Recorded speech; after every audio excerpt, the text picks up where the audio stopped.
I was born on a mining colony orbiting Euros Prime, deep in the neutral zone, where sunlight never reached and the air always tasted faintly of iron. My name is Keira Voss, and like every spacer born beyond the core worlds, I grew up on stories, half-truths, legends, and whispered myths. Among them, the most terrifying and thrilling were always about the humans. Not as people. As monsters. As ghosts. Beings of unmatched fury and brilliance, destroyers of empires, creators of miracles. They weren't just dead, they were mythical, their names spoken the same way you talk about gods or demons.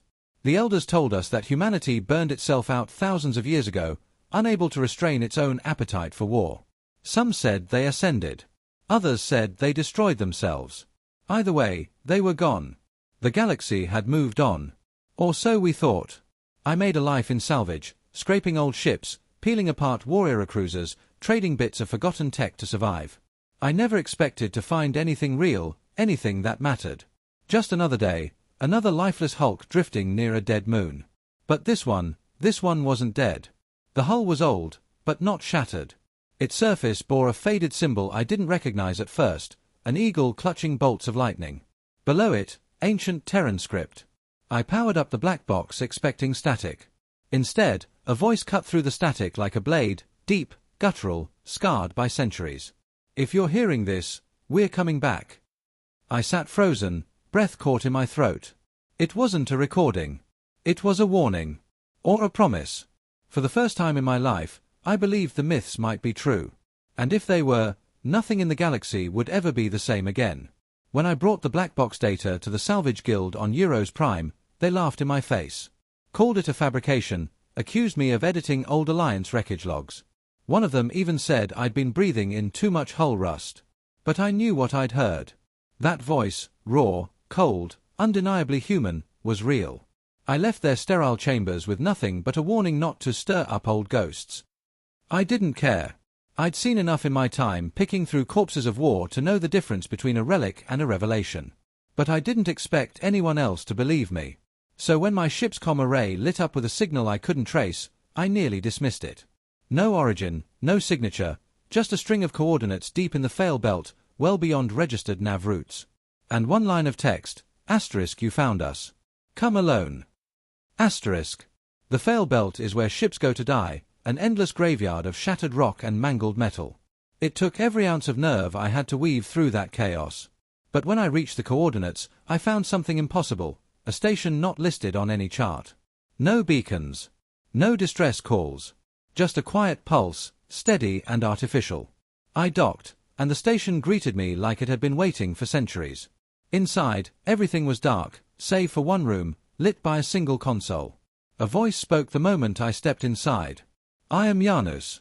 You have triggered Phoenix Protocol. The console displayed star maps, schematics, dates from before the fall of Earth. A digital intelligence, human-made, still functional. Then it showed me live feeds. Thousands of warships. Hidden. Cloaked. Waiting. And Janus said, humanity is not extinct. They are watching. Janus uploaded the coordinates into my ship's navcore with chilling precision, each one leading farther beyond known space. I followed them, threading through uncharted systems until even my long-range scanners went blind. My ship, a rust bucket named *Sparrow*, shook as we crossed into what felt like a different kind of space. It wasn't natural.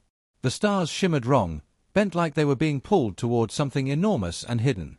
Then, without warning, they appeared. Out of nothing, no heat signature, no warp trail, an entire fleet blinked into existence around me. Massive vessels unlike anything in the galaxy.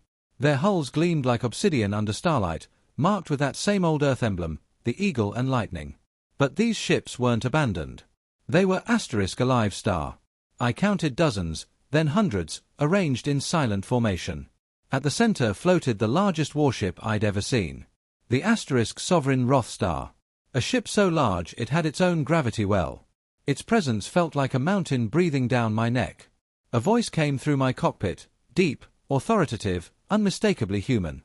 You have reached Protocol Echo 13. Identify yourself. I swallowed hard. Keira Voss. Civilian scavenger. I found a beacon, your beacon. There was a long pause. Then, confirmed. Welcome, Keira Voss.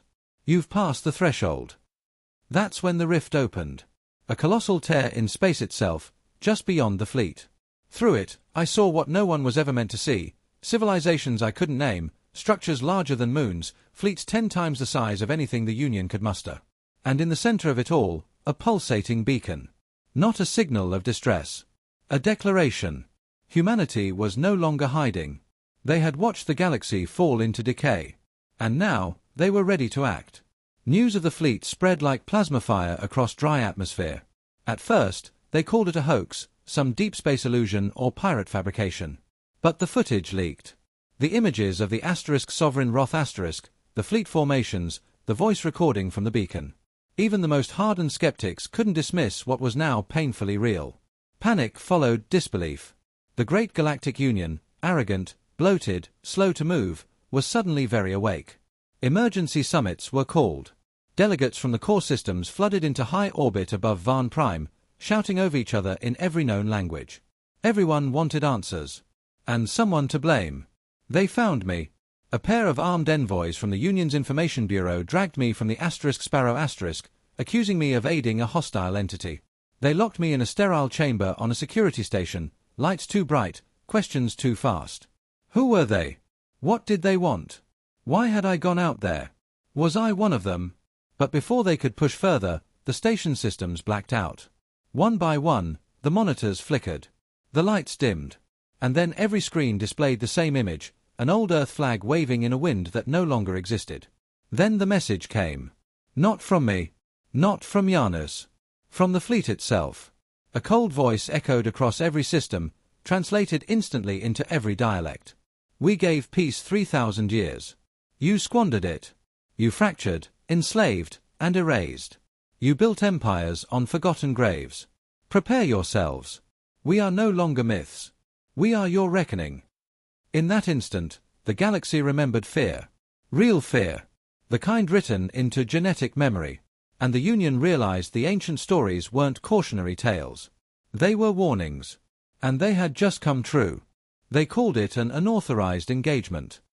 A technical term for what was, in truth, a massacre. 3 Union outposts, each defended by automated batteries and full-strike wings, gone. Not destroyed in the traditional sense. Just erased. No explosions. No debris. No screams. Just silence where entire garrisons used to exist. The Union called it aggression. A declaration of war. But I knew better. It was a demonstration. A warning shot that didn't miss. It simply chose not to hit harder. I was aboard the Sovereign Wrath when it happened. The humans let me watch from the observation deck as a pair of their cruisers, smaller vessels, almost ceremonial in size, approached the first outpost. They didn't fire missiles or energy weapons. They used something I didn't understand. A pulse, low and rhythmic, that collapsed every electronic system like snapping a thread. The Union ships never even had time to raise shields. Captain Elias Ward stood beside me, arms folded behind his back, watching with eyes that carried the weight of a dozen lifetimes. He wasn't cruel. He wasn't triumphant. Just resolute. We sent a message, he said. Now we let them decide what comes next. I tried to speak, to argue for diplomacy, but he shook his head. We waited. We hoped. They buried us in myth and stole our legacy. This isn't conquest. It's justice. Later, they showed me the cryo vaults. Row upon row of sealed chambers, men and women who had volunteered to sleep until Earth rose again. Engineers, strategists, scientists. Not soldiers. Guardians. This wasn't an invasion. It was a resurrection. A reckoning born from restraint. But the Union couldn't understand that. Their pride wouldn't allow it. So instead of peace, they chose retaliation. And the humans, those living myths, no longer had reason to wait. The war unfolded in the shadows long before the first official declaration. Skirmishes disguised as pirate attacks. Communications blackouts pinned on solar flares. Supply lines rerouted under the guise of trade disputes. The Union refused to admit they were losing control, even as entire sectors fell silent. They thought it was just human weapons. What they didn't understand, what they couldn't understand, was that humanity hadn't returned with brute force alone. They came with knowledge. With memory. They had studied every race, every government, every vulnerability from the outside. For 3,000 years, they watched, recorded, analyzed, and waited. I wasn't alone anymore. Word spread of others, like me, who'd encountered the humans and lived. Most were too afraid to speak. But one reached out, a Tholari scholar named Uran. We met aboard Cradle Station, a neutral archive facility buried deep in the gas layers of Urian 7. Uran had always believed the stories. His people once called humans the Flameborn, the creators of stars and death. He brought with him data fragments, buried beneath layers of encrypted Union servers. Coordinates, transmissions, genetic evidence, and ruins. Human ruins. On worlds the Union claimed had never been touched by Earth. But the DNA matched. The architecture.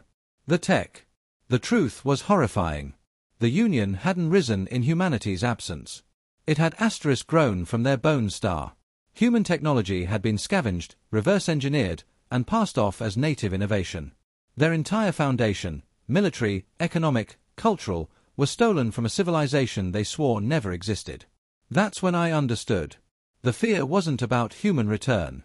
It was about human memory star. The Union feared being judged not by a conqueror, but by a creator. Humanity hadn't come to take the galaxy.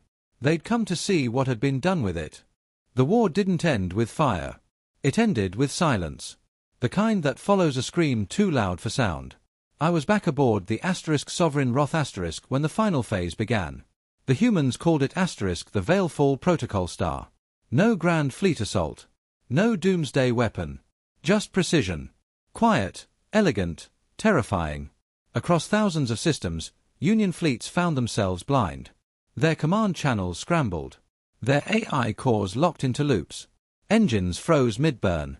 Defense satellites spun helplessly. And then came the voice. Not a broadcast from Earth. Not a transmission from Elias Ward. It was me.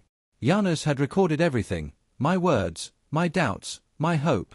They wove it into a signal and sent it through the galaxy, translated into every language known and unknown. A human voice, steady and unwavering, echoing across the stars. This is Keira Voss. I was born believing in myths. Now I speak for them. I told them the truth. Of Earth. Of the cryovaults. Of how humanity had left not in fear, but in foresight. That they'd waited not to rule, but to return only if the galaxy needed saving, from itself. This is not vengeance, I said. It is remembrance. Humanity does not seek to dominate. They seek to restore. The Union fractured. Some systems laid down arms. Others turned on their leaders. Some fled beyond charted space. A few still fought, but it no longer mattered. The Armada didn't press further. They didn't occupy. They simply stopped. Above every major world, a single human ship remained in orbit, silent, watching. A reminder. A presence. The myths were never wrong. They were just incomplete. Humanity hadn't disappeared. They'd stepped aside. And now, they stood at the edge once more, not as conquerors. Not even as rulers.